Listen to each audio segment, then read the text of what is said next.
Hi, I'm Autumn Sanderson, and this is my presentation on prone positioning and the ARDSnet protocol for respiratory 2480, and this is part one. In this section, we're going to go over pulmonary circulation, ARDS, and prone positioning. For pulmonary circulation, by definition, this is the exchange of gases across the alveolar membrane. This is what's going to help us oxygenate our body and also remove CO2 from our blood. Our pulmonary system has several arteries, veins, and lymphatics, and these help us exchange blood and other fluids between our heart and our lungs. And overall, our pulmonary circulation is designed to perform gas exchange and ventilation. Okay, let's review blood flow. So I have a diagram here of the circulation of the blood through the heart. Blood flow is going to come from the body and is going to enter our superior or inferior vena cava, where it will then go to our right atrium. It will travel through our tricuspid valve and end up in our right ventricle. It will then go through our pulmonic valve and end up in our pulmonary artery. From there, it will go to our left lung. And now we are going to be dropping off CO2 and picking up some O2. The blood's going to go back through our pulmonary vein and end up in the left atrium, where it will then travel through the mitral valve and dump into the left ventricle. From there, it's going to go through the aortic valve to the aorta and then out to the body. Okay, ARDS stands for Acute Respiratory Distress Syndrome, and this is a very fast and very progressive form of acute ventilatory failure. It is life-threatening, and it causes stiff lungs. So stiff lungs is another way of saying poor compliance. These lungs get filled with fluid in the lung bases and in the alveoli, and it's really hard for patients to oxygenate and ventilate as well as we would like. So because of that, since it's hard to oxygenate and ventilate them, these patients are typically treated in the ICU, and more times than not, they end up having to be mechanically vented.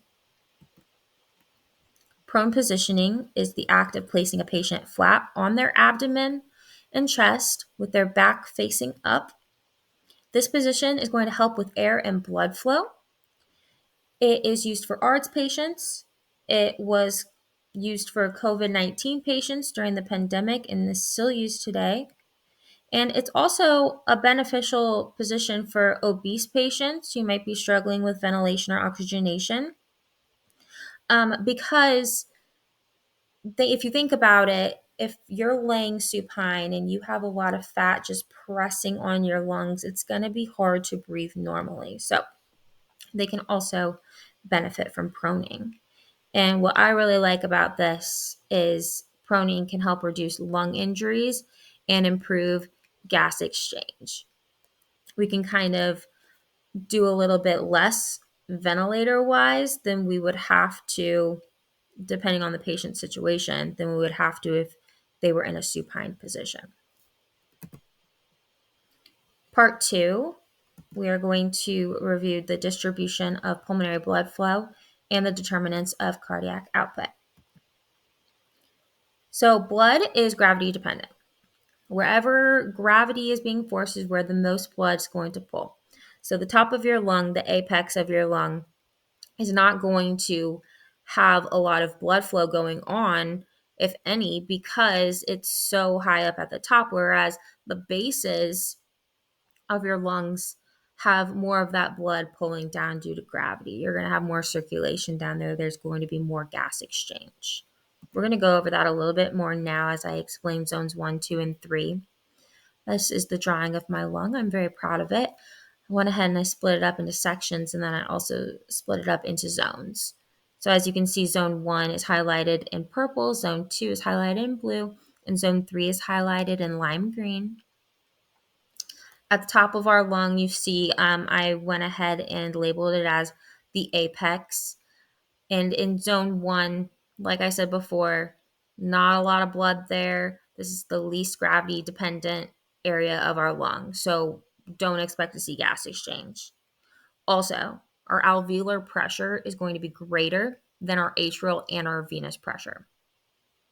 We move down to zone 2. Now we got a little bit of that blood coming down due to gravity. Here, we're going to see our capillaries are starting to perfuse and there's more gas exchange. Not as much gas exchange as zone 3, which I'm going to get to in a second, but we're seeing gas exchange here as opposed to zone 1, where we weren't seeing any. But here, our atrial pressure is going to be greater than our alveolar pressure. Moving down to zone 3, we are now towards the base of our lungs. Gravity is most dependent. We've got constant blood flow. So here we are going to see the most gas exchange. And here, the atrial and the venous pressure is actually greater than our alveolar pressure. Pulmonary vascular resistance is the pressure loss per unit of blood flow from the pulmonary artery to the left ventricle. If we want to calculate this, all we have to do is take our mean and divide that by our cardiac output.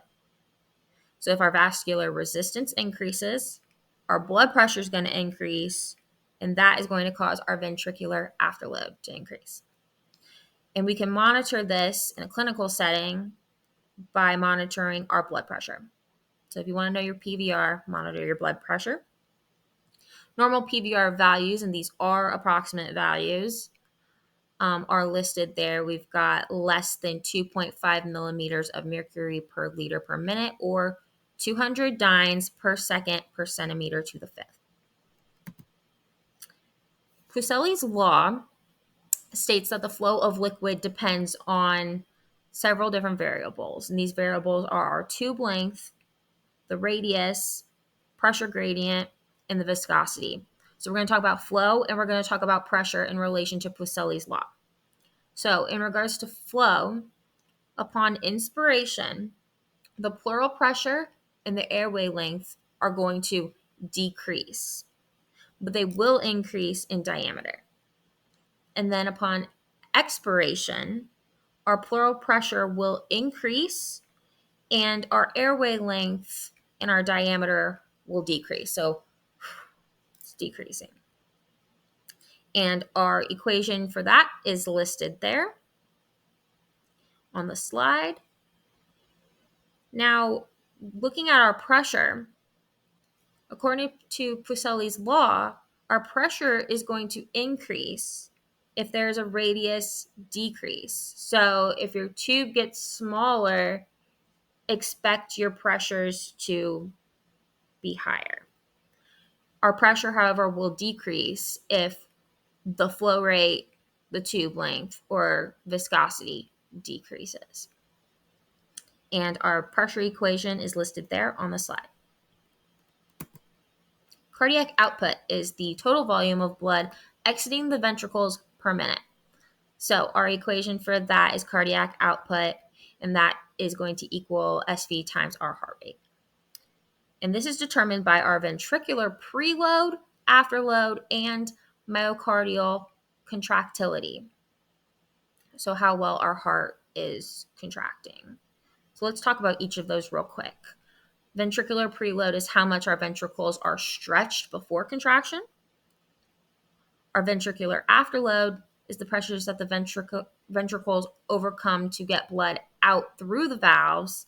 And then our myocardial contractility is how strong those cardiac cells are when contracting and relaxing. So to summarize, we talked about our pulmonary blood flow and how important gravity is. Zones 1, 2, and 3. We've got zone 1 up top by our apex of our lung. Not a lot of blood flow there, no gas exchange. And as we go down through zones 2 and 3, we've got more blood circulation, more gas exchange because gravity is pulling that down. Talked about our pulmonary vascular resistance, which includes, knowing your MAP and your cardiac output. and how that can affect your blood pressure, how we can monitor that through our blood pressure. We talked about Fuseli's law and how that states the different changes in flow and pressure, and how that's determined by different things like our tube length, our radius, the viscosity of fluid. And then we talked about cardiac workload, which includes preload, afterload, and that contractibility of the heart. Part 3 of our prone positioning and ARDSnet protocol. We're going to review characteristics of ARDS, the etiology and epidemiology and diagnostics, clinical manifestations, general management, and imaging. ARDS is characterized by inflammation of the lungs, non-cardiogenic pulmonary edema, alveolar consolidation, pulmonary surfactant deficiency, increased permeability of our AC membrane due to a variety of lung injuries, severe hypoxemia that is refractory to usual oxygen therapy, a decrease in lung tissue aeration, impaired gas exchange due to shunting, intraalveolar hyaline membrane, atelectasis, decreased lung compliance, increased PVR, and increased PAP. So 10 to 15% of ICU patients have ARDS, and about 1/4 of those patients get mechanically ventilated. Symptoms typically appear within 6 to 72 hours, and they get bad pretty fast. These patients typically tend to go from 0 to 100, it feels like. And these onset of symptoms that your patient might be experiencing is going to be like dyspnea, cyanosis, tachycardia, tachypnea. They could be diaphoretic. You're probably going to hear crackles bilaterally, and you're going to see an increased work of breathing with accessory muscle use. You might see retractions. These patients typically look like they are trying to breathe underwater. Okay, how is ARDS diagnosed? So the Berlin definition of ARDS classifies the condition into 3 categories based off of the degree of hypoxemia. So this definition or classification is going to help us approach each patient. And so the criteria includes the onset of respiratory failure, bilateral infiltrates on a chest radiograph, and a PaO2 FiO2 ratio, so our PF ratio, less than or equal to 200 millimeters of mercury with no evidence of left atrial hypertension. Diagnostic criteria for ARDS and its severity, which can be found through the PF ratio, can be discovered through assessment, breath sounds, ABGs, imaging, etc. Results for our ARDS patients reveal hypoxemia and respiratory failure, as well as bilateral infiltrates. When we are determining ARDS and its severity, like I said, we'll use the PF ratio, and this is going to tell us if they're mild, moderate, or severe. And it's also important to note that cardiogenic pulmonary edema should be ruled out because the symptoms appear very similarly to ARDS. Our clinical manifestations. So for vital signs and assessment, we kind of went over some of these already, but let's review. Your patient's going to be tachy, tachypnic, they could be cyanotic.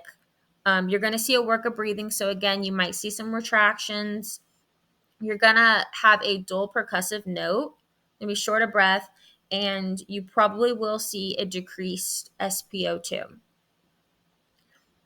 For their ABG, this I find really interesting because after we do that PF ratio, we can determine if they are mild, moderate, or severe. But our moderate ARDS patients actually have a different ABG than our severe ARDS patients. So our moderate patients are going to have a higher pH a high CO2 and a decreased or normal bicarb and a decreased PaO2 and SaO2. Whereas our severe patients are going to have a decreased pH, a low CO2, an increased or normal HCO3, and a decreased PaO2 and SaO2. And with our chest x-ray, we're going to see diffused opacities throughout the lung fields. And our more severe ARDS patients will have very whited out lungs. General management is going to include oxygen therapy, of course, corticosteroids because we want to reduce some inflammation, lung expansion therapy so we can try to pop those alveoli back open, and the 5 Ps. The 5 Ps include perfusion, positioning, protective lung ventilation, protocol weaning, and preventing complications. So looking at some imaging, we have a chest x-ray on the left. You can see the pre-prone ventilatory x-ray. Excuse me. Like I was saying before, some of our ARDS patients, their lung fields are just completely whited out. So you can see with this patient, they've got a lot of consolidation going on. Whereas their post-prone ventilation x-ray, it still looks pretty bad.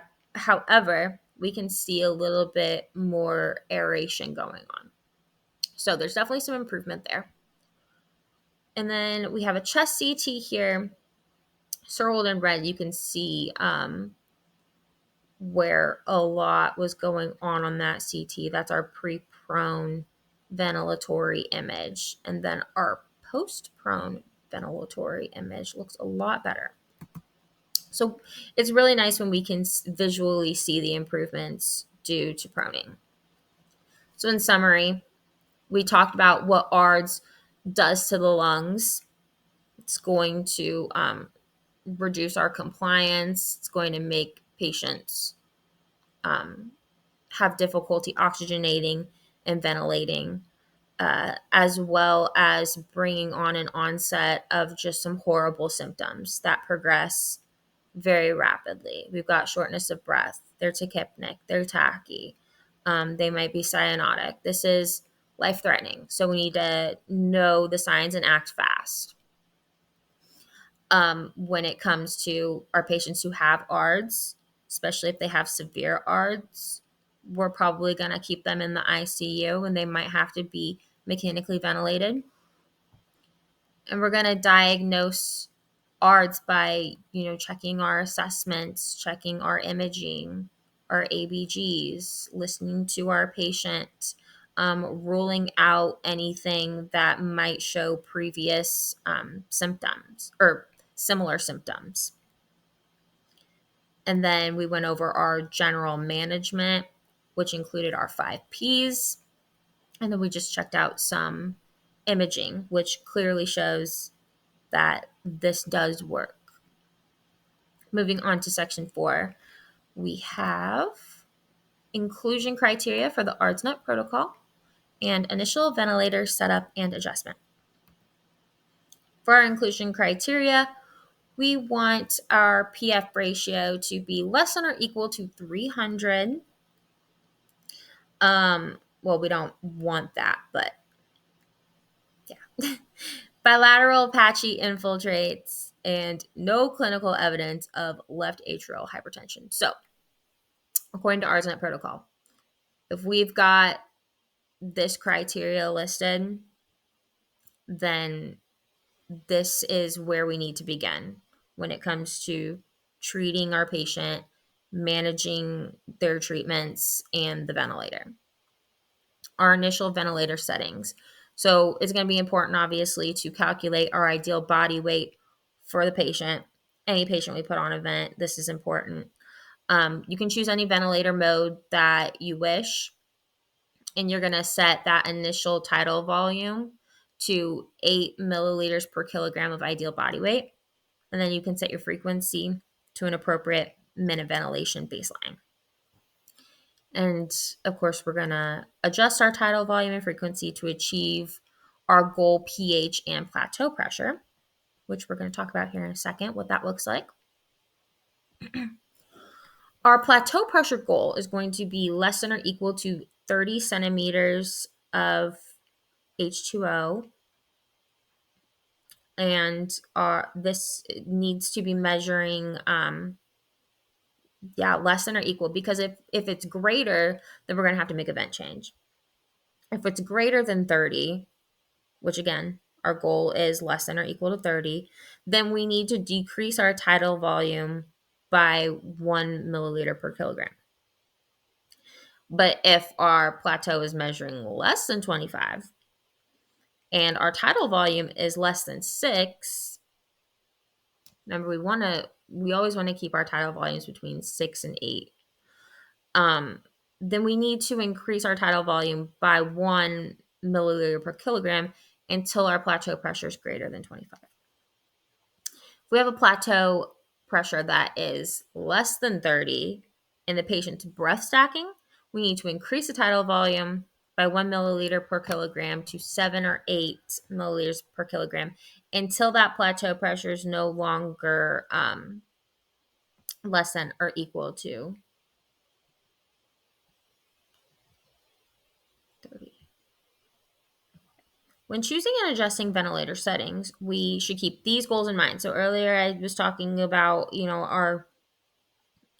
our goals, hitting those numbers where we want to see them, especially like with our ABGs. That is a great indicator of whether our ventilator settings are working or not, where we need to make adjustments.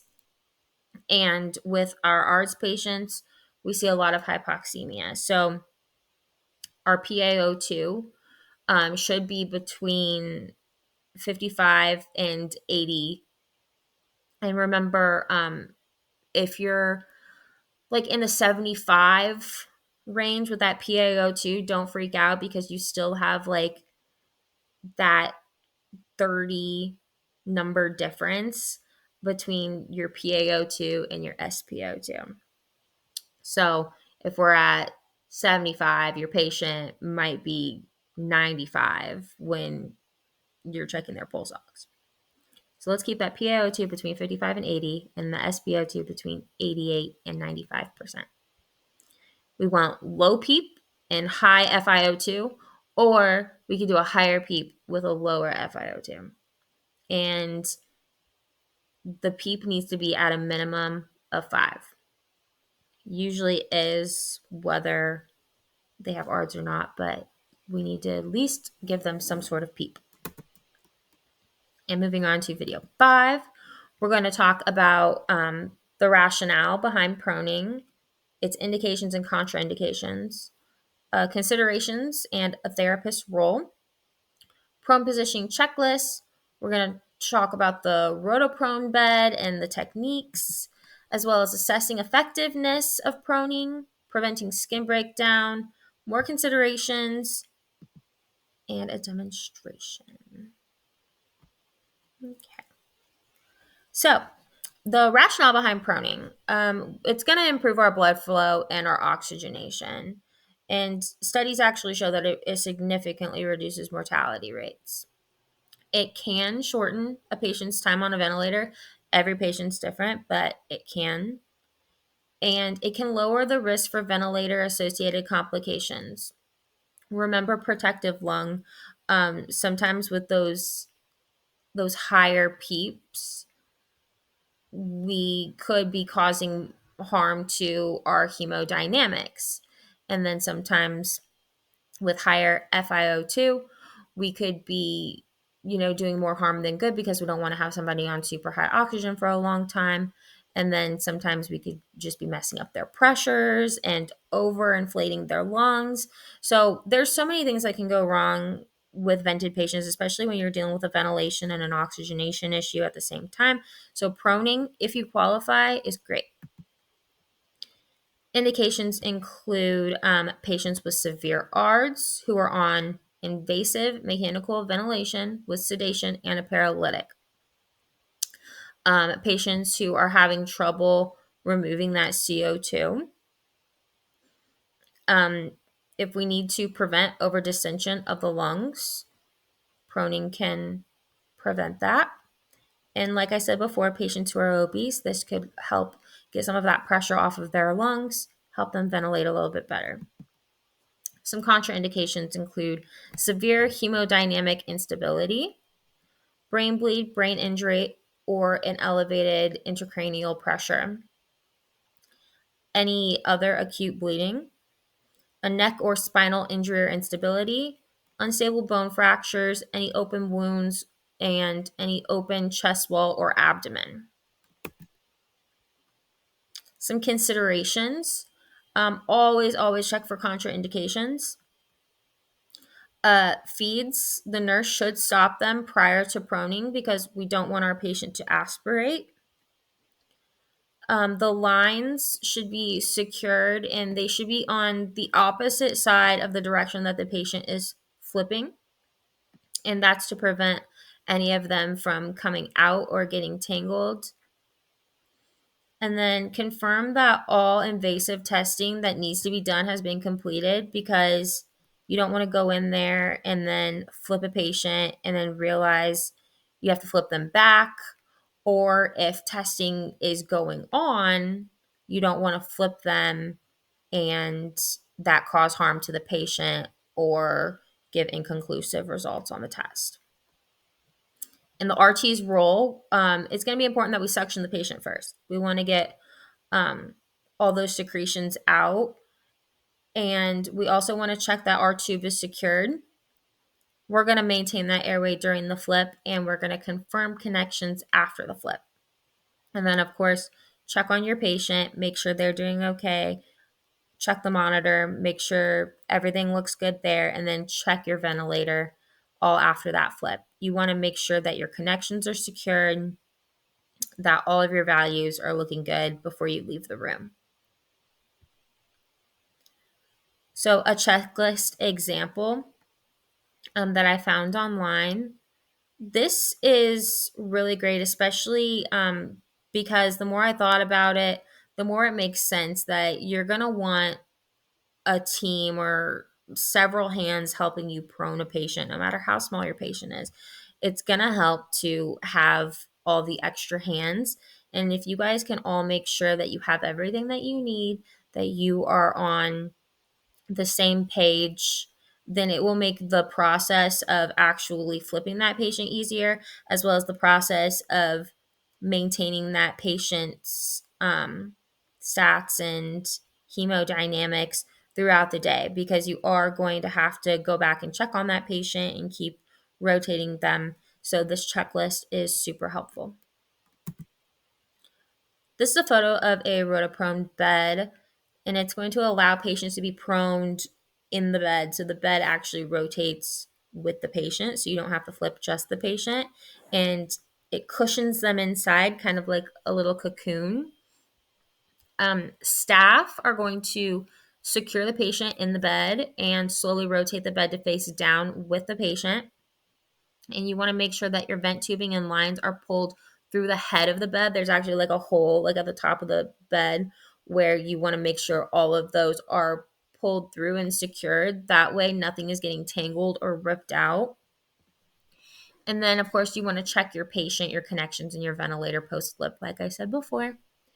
And patients can remain prone for up to 16 hours per day, sedated and paralyzed on the ventilator for several days.